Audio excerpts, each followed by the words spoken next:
Chương trình này được bảo trợ bởi Family Joy, tổ ấm y tế của mọi gia đình, 714 898 0765.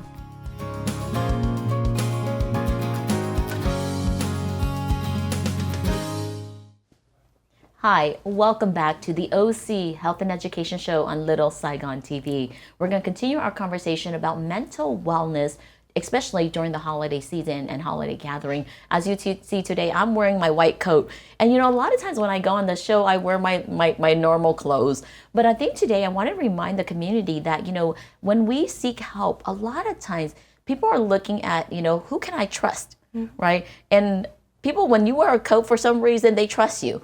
And I think that's one thing about it, especially in the Vietnamese community, Jenna, is, you know, the Vietnamese community, especially our elders or our disabled community sometimes, you know, when they see someone with a white coat, they know that's a point of authority and of respect. I know that we were talking during the commercial break that, you know, it's sometimes hard to convince our Vietnamese community to take medication, especially when it's medically prescribed and they're at a situation where it's so dire. So what's a message that you want to bring to the community, Jenna? Tại Julie thấy đó là cộng đồng Việt Nam của mình á, chừng nào mình bị tâm bệnh, mình có thể mình có sức chút mình đi tới bác sĩ, mình nói là mình có cái khó khăn, mình căng thẳng, mà điều lúc mà bác sĩ viết toa mình chấp nhận, mà mình đem thuốc về mình không chịu uống. Thì cái điểm này rất là hay luôn á Julie. Thì cái việc mà wear white coat đó là trên personal choice thôi. Thì đối với Jenna đó là muốn đem lại cái cảm giác gần gũi, giống như con cháu trong nhà hoặc là chị em trong nhà, để chia sẻ và lắng nghe là rất quan trọng, giống như Dr. Suffer chia sẻ, phải lắng nghe. Tại vì cái đặc biệt đó là mình phải giải thích tại sao mà họ phải uống thuốc này, giải thích rất cặn kẽ, bao lâu là thuốc nó hiệu quả, có những tác dụng phụ gì có thể mình sẽ gặp phải và tại sao mình phải uống. Tại vì lắng nghe, ai tới thì cũng nói mất ngủ với bị trầm cảm, hơi bị hồi hộp đó con, nhưng mà mình phải hỏi kỹ tại sao mà con bị như vậy. Có thể là do bị tăng động giảm chú ý không, ADHD, có thể bị một chút autism mà mình không biết không. Mình phải hỏi rất là kỹ, hoặc bipolar nữa, bệnh lưỡng cực. Những cái bệnh nó rất là giống nhau, ai tới thì cũng nói như vậy. Nếu mà mình cứ như vậy rồi đưa thuốc đi về thì đâu có biết, đâu uống không có chẩn đoán, không có đúng bệnh thì không có hết. Nó giống như là nếu mà Julie ở trên nào có bị cái vết cắt cái ngay tay hay bị gãy tay, ai cũng sẽ thấy, ai cũng sẽ nói trời ơi, có cần mở cửa không con, có cần làm gì không con. Nhưng nếu mình có cái vết cắt ở trong tâm hồn của mình, hay là trên này không có ai thấy, ngoại trừ bởi vì mình phải tin cái người bệnh nhân, mình phải lắng nghe họ rồi giải thích tại sao uống thuốc. Và autonomy là cứ đưa người bệnh nhân quyết định. Mình chỉ nói là trên này sẽ nói là recommend theo cái như professional của mình, đó là mình biết cái thuốc này uống là hiệu quả nhanh nhất, tốt nhất, ít tác dụng phụ nhất. Nhưng mà mỗi người mỗi khác mà, thì mình sẽ lắng nghe theo người bệnh nhân, mình sẽ đi theo cái bước của người bệnh nhân, chứ không phải là gặp một cái rồi tăng thuốc hay là gì đó. Mình sẽ lắng nghe theo họ, rồi mình sẽ cứ đi theo cái bệnh nhân sẽ dẫn mình, và mình sẽ dùng cái professional hay cái ý kiến mà những cái kinh nghiệm mà mình đã học được để mình giúp cho họ hồi phục sớm nhất. Cảm ơn Jenna.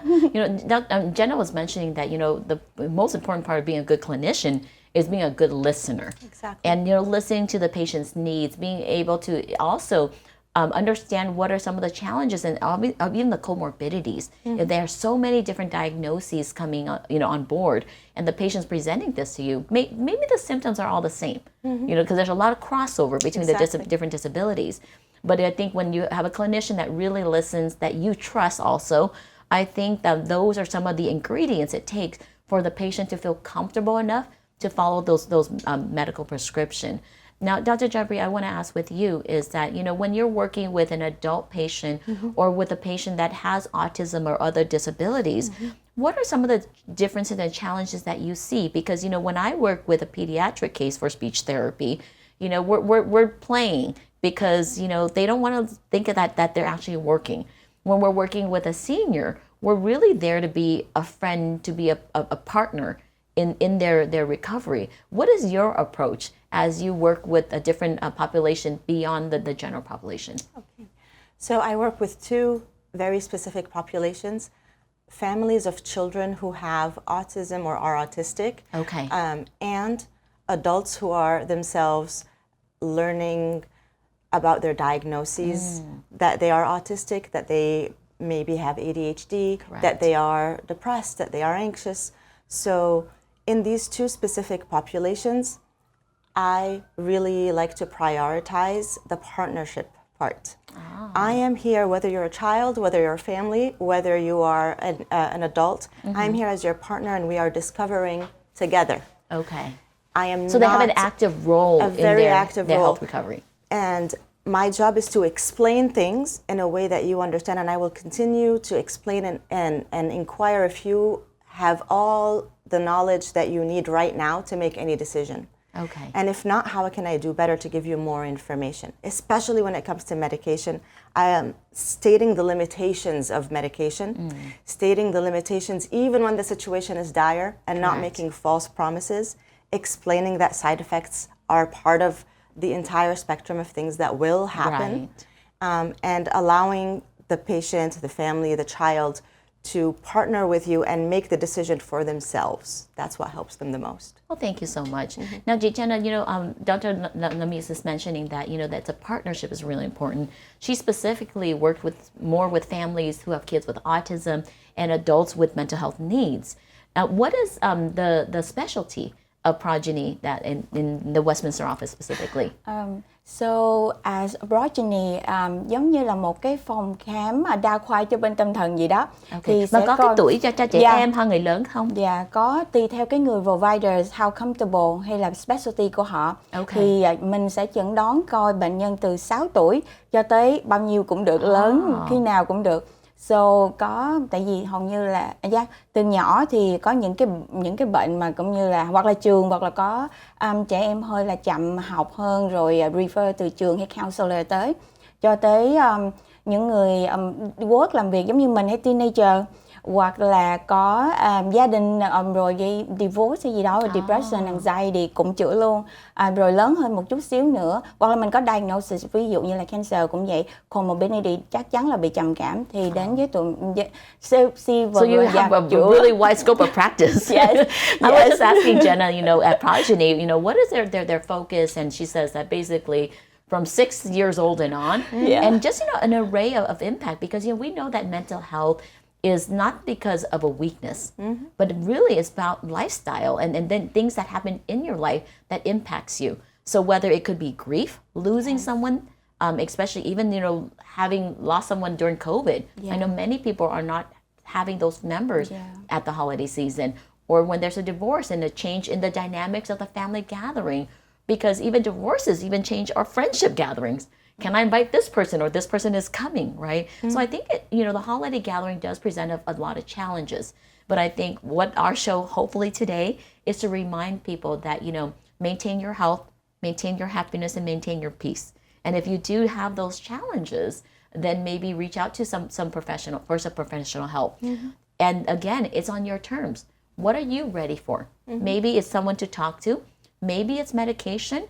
Maybe in some kind of severe cases, removing yourself from all the stimuli, meaning having to be committed into an institution. And that's something that a lot of people dare not say. Like I'm actually proud to say that, when I'm overwhelmed, I willingly, voluntarily ask to be put in because I feel like I'm impulsive. I feel like I'm unsafe to self and others. So I'm like, okay, well, I don't know what I'm capable of, because I know when you get to a certain mental health state, you feel like you can't control it anymore. So what is, as we close the program, Jenna, what is it that you want to say directly to the audience about, how to stay healthy and happy during the holiday gatherings? Thì cái lời chia sẻ mà trên này hiện giờ đang nghĩ tới đó là mình cũng là con người với nhau. We all humans, so be kind to one another, and don't see nothing wrong with you. So if anything, mình phải yêu thương bản thân mình nhiều hơn nữa. Nên là không chỉ be kind to one another. So that's what my message for now. I think more importantly to me, it's be kind to yourself. Of course, yes. And I think that's a really hard part. Yeah. We're so hard on ourselves. Definitely. Dr. Jeffrey, what is your message to the audience as we close out the program? My message to the audience is exactly to be kind to yourself, but to prioritize your wellness, especially during stressful times. And so in prioritizing your wellness, state how you feel, say how you would like to be helped, And sometimes if that means it's peanut butter and jelly sandwiches for Thanksgiving, then that's what it's going to be. Yes. So, well, thank you so much, Dr. Jabri and G. Jenna, for coming on this show. Hopefully we have more opportunities to come together. Yes, thank you Thank so you so much. much. Julie một lần nữa muốn cảm ơn quý vị khán giả của Little Saigon TV. Julie chúc quý vị rất nhiều sức khỏe và may mắn trong cái ngày lễ. Cảm ơn quý vị khán giả.